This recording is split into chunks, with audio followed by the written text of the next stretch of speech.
So yeah, so those are the latest trends. Talk a little bit about where you can advertise on YouTube. And again, we think of this from a user behavior perspective. So how do people arrive at the platform? What do they do once they're there? Things like that. The first behavior is that users just show up, right? Users come to YouTube, and in that case, we have what is our hero format. This is the masthead format. And so this is some of our favorite examples from the past 6 months or so.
So those are some masthead executions. I'll talk about a little bit more and show some live examples because just a sort of flat screen doesn't really convey what you can do in that format. But that's sort of the first behavior, right? And that's our homepage takeover. It's booked out by the day. It's our hero format, as I said. But obviously, a lot of users also show up through the side door, as we call it.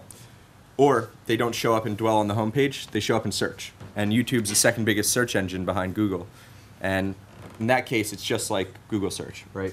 I search for something, hair care tips, for instance, and I have my organic results, and then I also have my paid results. So it's just the same as AdWords, and also it's the same sort of benefits just generally, because if you think about basically tags, things like that, just generally with video, those are also showing up in Google search results. So it's really important that whoever is doing your SEO also apply the same principles to any video content and whatever your content strategy is, because those results will also show up in the Google search engine. And then last but not least, obviously, users watch, right? So a lot of people arrive not even seeing the homepage. Somebody sends you a link, or you have somebody post something on Facebook, and then you just go directly to the video. And in that case, we have either display ads with in-video overlays. These basically pop up there and there. And those are obviously targeted however granularly you want to be. But what's more interesting is what we're doing with pre-rolls right now. And in the past, pre-rolls have just been something you're forced to watch, right? It's an interruption-based thing. And now we're doing something called TrueView, which changes that. You're an advertiser or an advertising agency. You probably already know that video on the internet is growing really fast. But did you also know that only 60% of pre-roll ads are watched all the way through? How do you go about measuring how effective your message is? Up until now, you've paid the same price whether people have watched your ads or not. TrueView InStream is a revolutionary new format for pre-roll ads. After 5 seconds, viewers can choose to skip the advert or continue watching.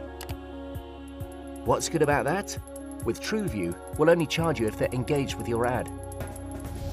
No matter what choice the viewer makes, you are guaranteed at least 5 seconds of brand exposure, free of charge. So you only pay when people are interested in what you're telling them. It means your advertising gets a far more engaged audience. TrueView Pre-Roll puts our users first, making sure they watch the ads they're interested in. It also means that you use your budget in the most cost-effective way, spending only when a viewer has chosen to watch your ad. So that's, for us, it's a big change, right? So, and it's good for the user, it's good for the advertiser, but I think the main takeaway is it puts pressure on the creative, right? Now, my creative has to be good, or else people are gonna skip it, or if my creative's crap, I need to get that message out in 5 seconds. And it eliminates that whole cliche of I waste 50% of my ad dollars, I just don't know which 50%. Because now you're not paying unless somebody chooses to watch the ad. And this is something that I was actually shocked at the results I was getting. Like, I would have thought that everybody would just hit skip, but it's actually getting really, really high view-through rates and things like that. So it changes it from an impression-based model to really just a cost-per-view model, which I think is great for everyone involved. I'm actually going to skip this case study just because we're a little bit short on time. But really what I want to do is show how all three of those formats sort of come together. And to do it really using a brand that's not known for the most sexy, exciting advertising. It's Listerine, it's mouthwash. But they put together this really nice mouth versus life campaign. And they used all three of those sort of different avenues to have real success on YouTube. So they ran this masthead. The idea was to really show what your mouth goes through when you do different things to it. So whether it be drinking things, biting things, eating, licking, or things I hold in like keys in your mouth, which is a little bit strange. So they ran a masthead. They ran a couple of these. Those garnered about 55 million impressions. They also did these promoted videos. So searches for either Listerine or Listerine commercials yielded these. So they didn't just rely on organic results. They made sure that they were seen really at the top of any search results. But then they also did it against categories that you wouldn't normally associate with, but they would think that people who care about their mouth are also searching for. So you can see here it's people who are searching for makeup. They would also at least have display ads down there, which would accompany somebody who had already won the auction for hair care tips, things like that. And then they used the TrueView ad format. So they had their creative that you could skip after 5 seconds, but it was really good, so it got quite a bit of views. And the actual videos were quite entertaining. So here's one of them. Mouth versus life. You're about to see a visual representation of what you put your mouth through over time. Things you drink. Ah yes, sugary drinks. Now, these can be real rotters, I'm afraid to say. Ooh. So, just make sure you don't overdo it. Otherwise, you could end up with a rather sorry-looking set of teeth and gums. Just like this lot here. Ouch.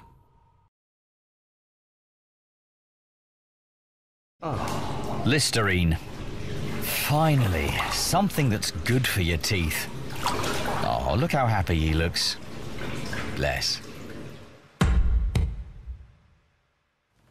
So that was really the heart of the campaign, and it really fit on YouTube. It was something that they were relatively short. They're entertaining, and it took something that was normally a very dry proposition and really education about what your mouth goes through, but did it in a way that was somewhat captivating to the audience. So I think they had a few million views on the channel, and like I said, they were very happy with it, both their agency and Listerine themselves. So just going back to the idea of the masthead. So the reason that this is really such a powerful format for us goes back to user behavior. So if I don't immediately come to YouTube and search for something, or if I don't follow a link directly to a video, I'm really in this sort of grazing mode. I don't know, I know that I want to watch a video, I know that I want to watch content, but I don't know what I want to watch. So whether it be these things that are trending, whether it be stuff that our editorial team has selected, or if you're a signed-in user, you'll get algorithmically recommended stuff based off of your previous viewing. Or whether it's advertiser content, right? It doesn't matter as a user. I'm just looking for something that is capturing my eye. So unlike other homepage takeovers across different platforms. This tends to have really high interaction rates, really high click-throughs, things like that, because you're already just serving users, right? You're not actually interrupting them. If I go to MSN and this homepage takeover interrupts what I was going there to do, it's actually bad for the user. Whereas this really ties into already what the user has come there to do. It's not getting in the way or anything. So there's a lot of stuff that you can actually do within this format. Kenzo, for instance, used it as just a really nice big video player. And this will you can have these autoplay, but they won't play with sound, right? A user has to do some sort of interaction in order to get sound, or if you want expansion, it can expand down to 500 pixels. But once a user actually does some sort of interaction, then sound can go, things like that. Again, for us, it's about protecting the user and not really screwing their experience once they come to the platform. So in this case, I can expand it out, and then it becomes this even bigger, just really beautiful canvas for them to showcase their content.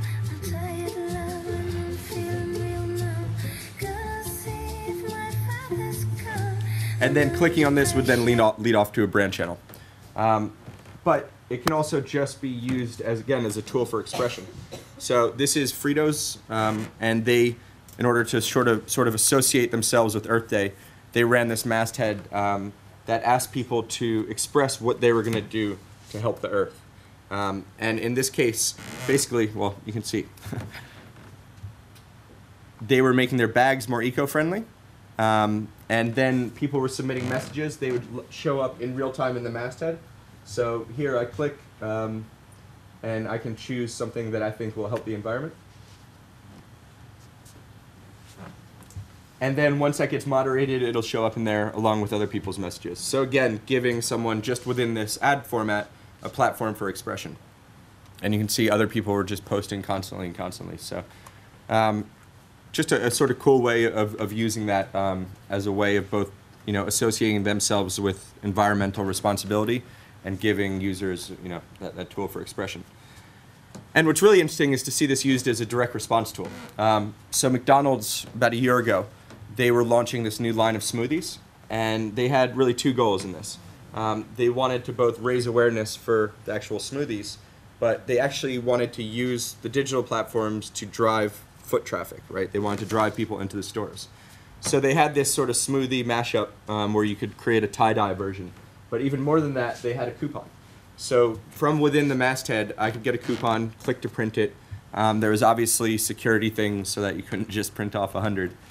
But they had something like 250,000 of these coupons printed. So it was really, really effective, not just in an awareness sort of goal, but really as a direct response tool.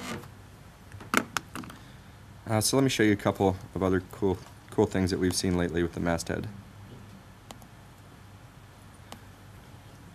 This actually just ran the other day. And Versace, do they have H&M here? Yeah? I'm sorry. When I come here, it's like super busy, so I don't really get to explore the town as much as I should. So Versace just, or H&M just launched a line of Versace clothes. And for the masthead, they really replicated a full campaign site. So as soon as a user interacted with this, it became something much more than just a scrolling ad format, right? I had different images, and then they have this sort of Versace veilleur, which was various scenes from the actual launch party and sort of weird Metropolis-like things. But more than that, they actually had films and a store locator. So the store locator would pull in your location and actually show you where the nearest H&M store. I believe this thinks I'm in the US because we're at the Google offices, but yeah, it's in the UK. But again, rather than trying to drive people to another campaign site, they could really do all of that right within this, right? And the idea is that you get a limited number of clicks from the user, so why not, once you have them engaged, once they've taken some action, keep them in there and give them all the different things that they may want to see. And a lot of times, you can take what you've done here and then just put this into a YouTube channel. So you're developing once, but you're able to use it in multiple ways.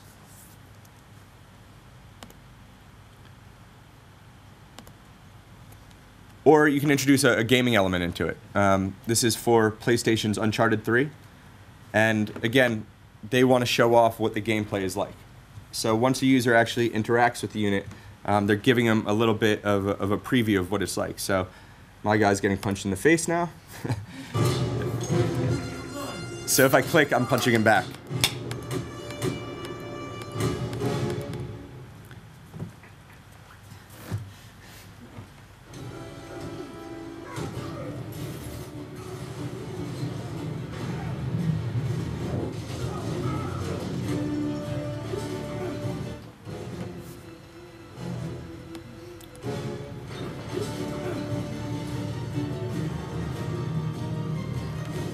So anyway, it keeps giving me different scenarios, and again, really just showcases what the game is actually like, without having to take me off to a site, without just doing something that's passive, like showing me the trailer, right? The fact that it's interactive and they keep prompting the user means that there's more time for me to get a full sense of what it's like or expose me to more messaging.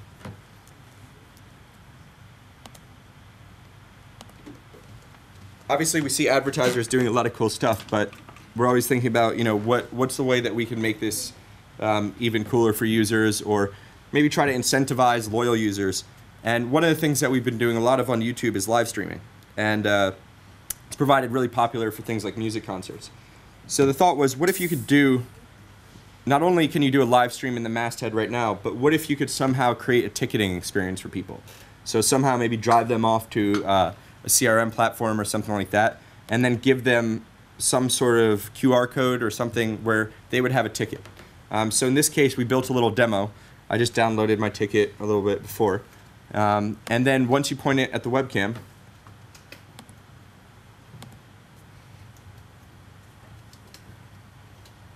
it now gives me this music experience.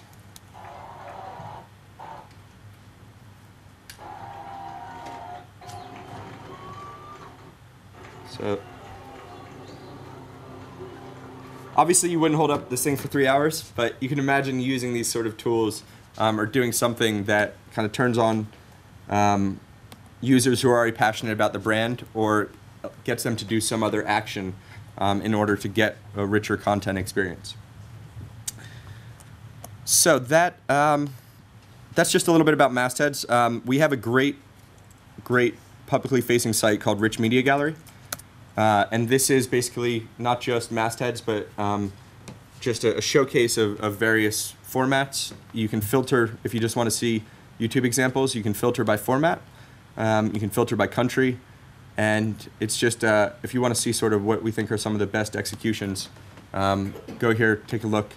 But really, the best place to start for all of this is youtube.com/advertise. It's got comprehensive resources for whatever your sort of campaign goals are, things like that.